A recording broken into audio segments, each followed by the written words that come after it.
오늘 우리에게 주신 하나님의 말씀 시편 149편 1절에서 9절 말씀인데요. 그 중에서 1절에서 5절 저와 우리 성도님들 한 절씩 나누어 봉독하도록 하겠습니다. 제가 먼저 말씀 읽도록 하겠습니다.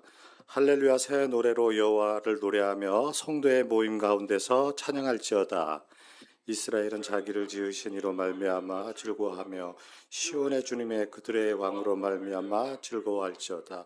춤추며 그의 이름을 찬양하며 수고와 수금으로 그를 찬양할지어다. 여호와 하나님께서는 자기 백성을 기뻐하시며 겸손한 자를 구원으로 아름답게 하십니다. 우리 다 같이 5절 봉독하도록 하겠습니다. 성도들은 영광 중에 즐거워하며 그들의 침상에서 기쁨으로 노래할지어다. 오늘 시편 149편 말씀뿐만이 아니고 146편에서 150편까지 마지막 우리 시편 5편을 보면 공통점이 하나 있습니다. 다 아실 텐데요. 우리가 이제 146편에서 150편까지는 할렐루야로 시작해서 할랄루야로 끝납니다. 그리고 이 시편 마지막 5편은 찬양이라는 단어가 정말 많이 나옵니다. 오늘 149편 말씀만 봐도 찬양이라는 단어가 무려 4번이나 나옵니다. 그리고 찬양을 비유한 간접적 표현이 3번 나오는데 총 7번이 나옵니다. 찬양에 관해서. 그 중에서 오늘 1절 말씀, 그 1절 말씀만 봐도 3번이나 나옵니다. 새벽부터 이 숫자적인 말씀을 드려서 조금 어려운데 우리가 이 찬양에 대해서 지금까지 무수히 많이 듣고 또 몸소 실천하셨어요. 찬양이라는 것에 대해서. 우리 1절 조금 전에 이제 봉독을 하긴 했지만 1절 다시 한번 봉독하도록 하겠습니다. 1절. 할렐루야, 새 노래로 여호와께 노래하며 성도의 모임 가운데서 찬양할지어다. 자, 1절 말씀을 쉽게 말씀드리면 이런 얘기예요. 여호와를 찬양하라, 새 노래로 여호와를 찬양하라, 성도의 예배 가운데 찬양하라는 말씀입니다. 우리 모임 가운데라는 것은 우리 예배를 뜻하는 겁니다. 예배를. 그래서 새 노래로 예배 가운데 찬양하라는 그 말씀인데요. 우리가 그리스도인들이 가장 많이 고백하는 것 중에 하나가 아마도 할렐루야라는 말씀일 겁니다. 아멘과 할렐루야 양대 산맥을 이루고 있습니다. 아멘이란 뜻도 할렐루야라는 뜻도 너무나 잘 아실 텐데요. 무슨 뜻이냐면 하나님을 찬양하라는 뜻이 할렐루야입니다. 할렐루야. 우리가 하루에 수십 번도 이렇게 고백드리고 또 외침이 있으시죠. 근데 이 뜻을 어원으로 볼 때 할렐루 플러스 야, 이 뜻입니다. 할렐루 찬양하라. 누구를? 여호와를. 할렐루야, 여호와를 찬양하라. 이런 뜻입니다. 이런 뜻. 우리가 그래서 매일같이 반복되어지는 것 중에 일상에서 외침과 고백이 있는 것이 할렐루야입니다. 우리 성도님들 매일 하루 수십 번씩 이 할렐루야를 통해서 하나님을 경배하고 찬양 드리시는 거예요. 우리가 무의식적으로 또 의식적으로 그 나오는 할렐루야지만 그냥 넘어가는 게 아니고 하나님께서는 그 우리의 고백 속에서 내 입술을 통해서 나오는 그 할렐루야를 정말 기뻐 받으시는 겁니다. 그리고 시편 기자의 고백처럼 우리가 예배는 찬양으로 시작해서 찬양으로 끝나는 겁니다. 오늘 시편 말씀에도 그렇지만 우리가 예배 드린다는 것은 시작도 할렐루야, 끝도 할렐루야, 여호와 하나님을 찬양한다는 그 말씀인 겁니다. 그리고 여기 1절 말씀에 보면 할렐루야와 동시에 새 노래로 여호와를 찬양하라는 그 말씀이 있으시죠. 근데 새 노래라는 것은 우리가 입술로 드리는 새 노래, 새로운 음률과 새로운 가사로 찬양드리라는 그 뜻이 아닙니다. 우리가 매일같이 새로운 가사로 또 새로운 음률로 노래를 한다면 이렇게 작사하고 작곡하시고 편곡하시는 분이 굉장히 힘드실 거예요. 매일같이 나오지도 않을 겁니다. 찬양이. 근데 여기서 말씀드리는 새 노래라는 것은 새로운 노래와 새로운 가사와 새로운 음률을 얘기하는 것이 아니고 어, 과거의 은혜를 기억하고 현재의 현실 속에서 그리고 미래의 소망을 가지고 라는 뜻이 있습니다. 여호와 하나님을 경배하는 우리의 새로운 마음가짐을 말씀드리는 거예요. 새 노래라는 것은. 그리고 이 새 노래라는 것은 어제의 은혜가 아니고 지금 현실 속에서 내가 받고 있는 은혜를 말씀드리는 거고 오늘 역사하시는 하나님을 말씀하시는 겁니다. 그리고 우리 하나님은 절망 중에 주님을 만난 그 사람은 절대 침묵하지 않습니다. 내가 은혜를 입었다면 고백하게 되죠. 찬양으로 응답하게 되어지는 것입니다. 그리고 여기서 모임 가운데라고 말씀하시는데요. 모임 가운데, 우리 모임 가운데, 예배 가운데 그런 뜻이에요. 모임 가운데, 예배 가운데. 예배는 의무적으로 드리는 것이 아니고 하나님을 찬양하고 감사하고 또 기쁨으로 드리는 것이 예배인 것입니다. 그리고 이왕 이 예배의 자리로 나오셨다면 기쁨을 회복하시고 또 하나님과 친밀한 관계 속에서 은혜를 누리고 가셔야 되지 않겠어요? 먼 길까지 오셨는데 새벽에 이 수고로움도 있으신데 하나님이 주실 수 있는 것은 우리에게 주실 수 있는 것은 은혜입니다. 은혜. 제가 어려서 중고등부 교회를 다니던 친구가 한 명 있었어요. 이름이 오병이라는 친구인데 동생이 뭘까요? 예, 우리가 보통 오병이어인데 아닙니다. 그냥 이 오병이란 이름으로 권오병이란 친구인데 저에게 예배당은 교회는 예배당이기도 하고 놀이터이기도 하고 탁구를 칠 수 있는 체육관이기도 하였고 그 다음에 더운 여름날에 우리 교회가 시골 교회가 굉장히 시원했습니다. 더운 여름날에 방학 때 되면 교회에서 낮잠 자는 곳으로도 굉장히 활용을 많이 했었어요. 이렇게 교회를 수시로 왔다 갔다 하면서 이제 신앙생활을 하게 되었는데 그 친구와 교회에 대한 얘기를 하다 보면 사실 끝이 없어요. 끝이 없는데 그때는 이제 주일 저녁에 우리 학생부 예배가 있었어요. 학생부 예배를 드리고 그 다음날 주일 어른들이 이제 보통 드리는 주일 낮 예배를 또 드렸어요. 왜 그랬냐면 재미있어서 드렸어요. 재미있어서. 우리가 보통 담임 목사님께서 말씀이 끝나시면 아멘 하시죠. 아멘. 예, 아멘이라는 것은 긍정적인 이제 화답을 말씀하는 거죠. 목사님께서 은혜의 말씀을 전하고 이랬을 때 아멘 하시잖아요. 근데 이 아멘이라는 것이 재밌어서 다녔어요. 그 주번 예배를 드렸다는 게 이 친구와 저는 이제 내기를 했어요. 내기를 하는 게 뭐냐면 아멘을 누가 먼저 빨리 하느냐 그리고 누가 먼저 하느냐. 목사님 말씀 딱 끝나면 아멘 이렇게 해야지 서로 내기를 하면서 이렇게 생활을 했습니다. 그러다 보니까 예배에 더 집중하게 되더라고요. 아멘 해야 되잖아요. 얘보다 빨리 아멘 해야 되니까 집중하게 되고 그런 좋은 것도 있더라고요. 그런데 이렇게 신앙생활을 같이 키우던 친구가 어느 명절 때 가서 만났더니 교회를 안 다닌 지가 한 8년 정도 교회를 멈추고 있더라고요. 성인이 돼서. 근데 이 친구 아버지가 우리 시골교회 장로님이셨거든요. 장로님이셨는데도 자식만큼은 내 뜻대로 되지 않죠. 우리 교회 집사님들, 권사님들 자식을 키워보시면 내 뜻대로 되지 않습니다. 정말 하나님께 기도해도 그 자식만큼은 내 뜻대로 되지 않아요. 그래서 어느 날 이 친구를 만나서 명절 때 이제 시골 내려서 만나면서 이런저런 얘기를 하다가 제가 이제 마지막으로 나오면서 그런 얘기를 하고 헤어졌어요. 야, 아멘 하러 교회 가야지.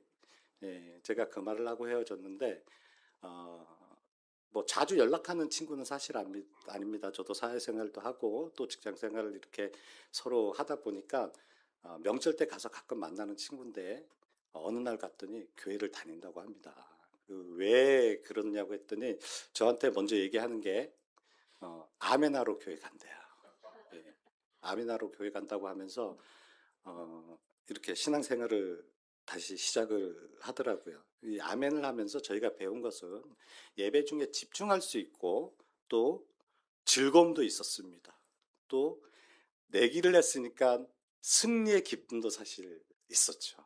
그래서 이 아멘을 하면서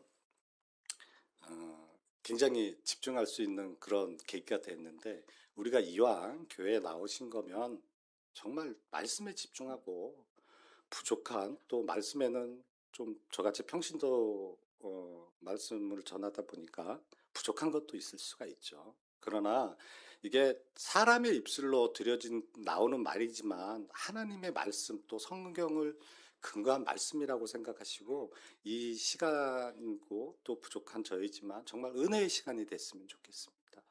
예.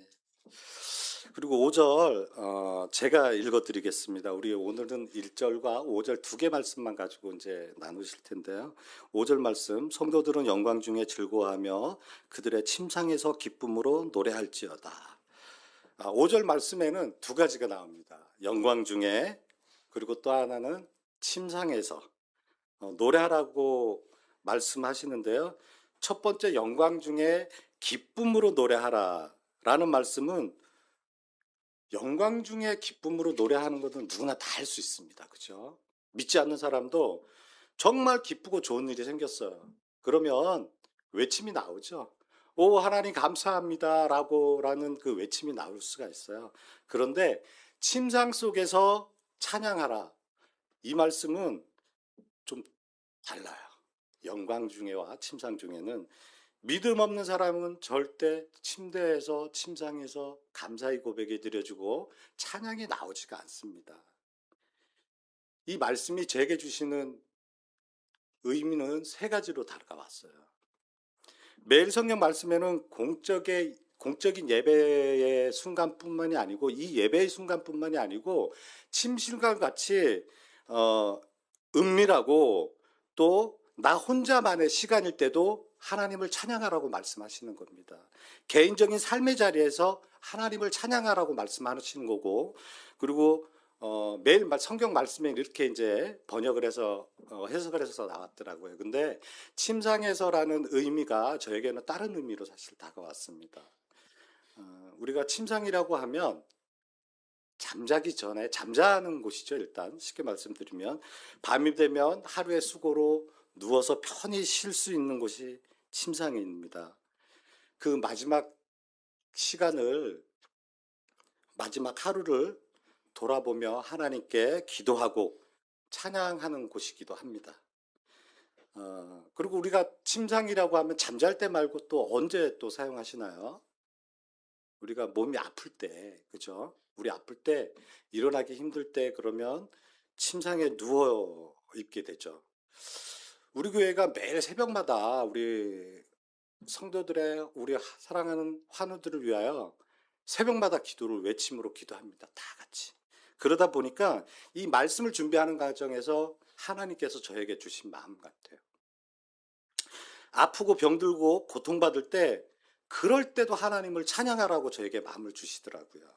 어떻게 병으로 인해서 침상에 누워 있는데 찬양과 감사가 나오겠어요?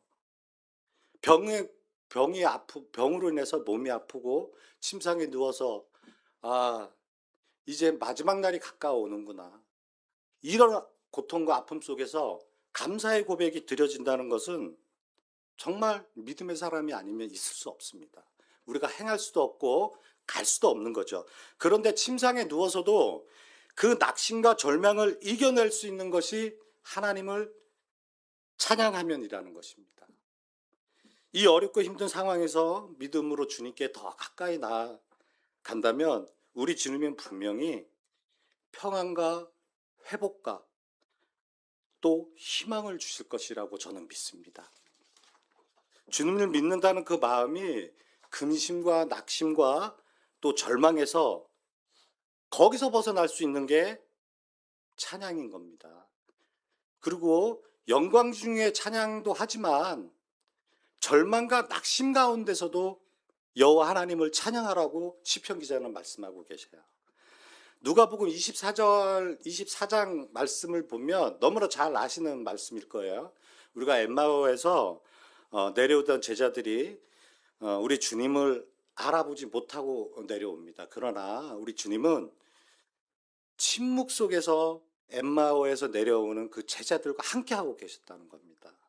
이처럼 절망은 끝이라고 느껴지지만 성경은 그 자리에서 주님이 가장 가까이 오셨음을 증언합니다.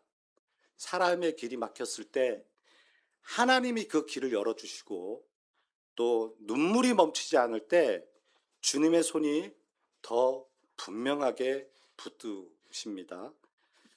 저는 찬양에 대해서 굉장히 갈망이 어렸을 때부터 굉장히 컸습니다. 그 찬양이라는 것을 깨닫기 전에는 그냥 소리로만 내는 것이 찬양이라고 생각을 했어요. 그렇다 보니까 제가 30대 중반에 기도금대 찬양리더과를 다니면서 교회에서 찬양 인도도 하고 또 찬양으로 하나님께 영광 돌리는 그런 사역을 계속 했었습니다. 근데 제가 선목에 있었을 때인데 그때도 이제 찬양 인도를 하면서 굉장히 이렇게 찬양에 대한 열망과 갈등으로 이렇게 사역을 했습니다. 근데 어떤 계기로 인해서 찬양을 못하게 되었어요. 그거는 이제 뭐 저의 부족함도 있었고 저보다도 더 훌륭하게 찬양 인도를 하시는 분이 있었기 때문에 그랬겠죠. 근데 그때는 저에게는 정말 너무 힘들고 그래서 교회를 처음 멈춰봤어요. 교회를 한 4주 거의 한 달 정도를 교회를 나가질 않았는데 어떤 신실하신 목사님이 저에게 직접 신방을 오셨어요. 신방을 오셔서 그 예배를 통해서 이제 회복되어졌죠. 그때는 제가 찬양이라는 것이 내 목소리로만 노래로만 드리라는 것이 찬양이라는 걸 알았기 때문인데 목사님이 말씀하시고 또 회복시켜주는 그 과정에서 찬양은 내 목소리로만 드리는 것이 아니다 이런 마음을 주시더라고요. 그래서 당시 신방 가운데 찬양을 할 수 있는 자리는 사실 안 주시더라고요. 그래도 다른 쪽으로 회복시켜줬고 그 과정에서 찬양이 어떤 건지를 알게 되었어요. 시간이 지나면서 노래할 수 있는 기회도 찬양 드릴 수 있는 기회도 더 주셨습니다. 예배 드리는 것이 찬양이고 우리가 찬양이라고 생각하면 노래로만 드리는 것이 찬양이라고 생각하시는데 찬양은 예배입니다. 예배. 그래서 예배 드리는 그 자체가 찬양이고 기도와 묵상 속에서 하는 것이 묵상 드리는 것이 찬양이고 또 말씀으로 듣고 선한 행함이 있는 것이 찬양이고 교회 사역을 기쁨으로 하는 것이 찬양인 것입니다. 우리가 찬양할 수 있는 것이 이렇게 많았습니다. 이렇게 많았고 찬양하면 기쁨으로 해야 되는 거죠. 찬양하면서 힘들다, 투덜대고 어렵다, 투덜댔던 제 과거의 모습을 생각나게 하시더라고요. 그렇게 하면 저만 손해더라고요. 저만 손해고 또 은혜가 없습니다. 은혜도 없고 믿음의 사람은 찬양 드리는 것을 수고라고 생각하지 않습니다. 억지로 하지 않습니다. 그리고 우리 주님은 이런 찬양은 기뻐 받지 않으세요. 내가 사역에 있어서도 그렇고 교회 헌신하는 것에 있었고 내가 힘들다 어렵다 하시면 수고만 있을 뿐이지 하나님의 은혜는 없습니다. 여호와 하나님을 기쁨으로 찬양할 때 기쁨이 있고 나에게 주어지는 기쁨이 있고 감사가 있고 경배가 있고 또 은혜가 있습니다. 그 가운데 우리 하나님께서는 놀라운 축복을 우리에게 은혜로 주시는 겁니다. 사랑하는 성도 여러분, 우리 이 새벽에 말씀과 기도와 내 소리로 찬양하시기 바랍니다. 하나님의 놀라운 역사가 반드시 있을 겁니다. 갚아주시는 하나님이시고 우리의 수고와 힘듦을 어려움을 누구보다도 더 잘 아십니다. 그리고 우리가 힘든 가운데서 우리가 걸어가는 그 길이 나 혼자 걷는 것 같지만 분명히 내 옆에는 우리 엠마오에서 내려오던 그 제자들의 옆에 계셨던 우리 주님처럼 힘든 생활 속에서 우리 하나님께서, 우리 여호와 하나님께서, 주님께서 함께 하신다는 겁니다. 함께 하시고 항상 나 혼자 걸어간다는, 나 혼자 받아야 되는 고통이 아님을 명심하시고 기도에 임하시는 우리 사랑하는 성도 여러분들 되시기를 주님의 이름으로 간구합니다. 자, 우리 이 시간 5절 말씀 놓고 기도하겠습니다. 성도들은 영광 중에 즐거워하며 그들의 침상에서 기쁨으로 노래할지어다. 우리의 삶 속에서 절망이 찾아올 때가 너무나 많습니다. 그러나 우리 주님은 그 절망을 외면하시거나 피하지 않으십니다. 오히려 그 자리로 찾아오십니다. 이 시간 어떤 문제로 절망과 낙심 중에 있으시다면 주님을 찬양하시고 간구할 수 있는 믿음을 먼저 가지시기를 권면드립니다. 주님이 우리와 함께 하심을 믿고 의지하며 나아가는 믿음을 허락하옵소서. 주여 한번 부르고 기도하겠습니다. 주여, 주님, 이 절망의 자리에서 저와 함께 걸어주셔서 보이지 않아도 느끼지 않아도 주님의 동행을 믿습니다. 주님의 임재는 즉각적인 해결보다 동행으로 시작되며 함께 걸어가시니 해벽의 첫걸음을 깨닫게 하옵소서. 절망은 주님이 부재하다는 증거가 아니라 임재가 가까워졌다는 신호임을 알게 하옵소서. 예배의 삶을 살기 원합니다. 우리가 교회에서 예배하는 것만이 예배가 아님을 깨닫는 우리가 되게 하옵소서. 말씀에 순종하는 삶을 살게 하시고 겸손히 회개하는 마음을 갖게 하옵소서. 감사와 신뢰를 하루를 살아가는 태도를 갖게 하시고 이웃을 사랑함에 있어 부족하지 않도록 인도하여 주옵소서. 내 모든 삶을 하나님 앞에 드려지는 예배자가 되게 하여 주옵소서. 아버지 하나님, 부족한 점을 말씀으로 증가하였습니다. 아버지 하나님, 내 삶을 먼저 변화시켜 주시고 아버지 하나님, 내 삶 속에서 하나님의 향기를 드러내는 자가 되게 하여 주옵소서. 믿음으로 걸어가는 자가 되게 하여 주시고 언제나 함께 하시는 주님을 믿고 의지하며 나아갈 수 있는 자가 되게 하여 주옵소서. 아버지 하나님, 기도의 뿌리가 아버지 하나님 생명의 뿌리가 되게 하여 주시고 말씀의 뿌리가 또한 생명의 뿌리가 되게 하여 주시고 하나님을 믿고 따라가며 의지하며 사는 삶이 되게 하여 주옵소서. 항상 주님과 동행하는 삶이기를 원합니다. 아버지 하나님, 항상 동행하여 주옵소서. 역사하여 주옵소서.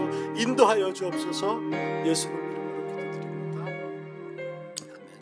우리 다시 한번 기도드리겠습니다. 1절 말씀 놓고 기도드리겠습니다.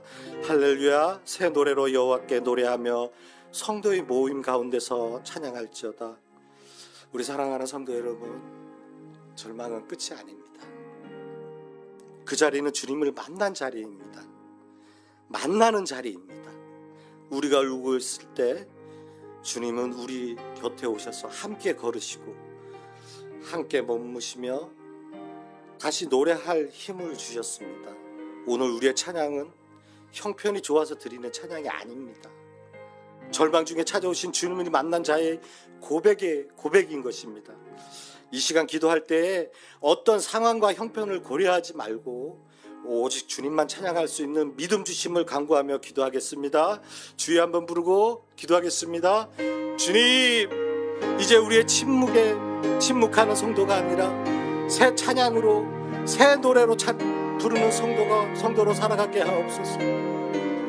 혼자의 신앙이 아니라 성도의 모임 가운데서 서로를 일으키는 찬양의 증인으로 살아가는 성도 되게 하옵소서.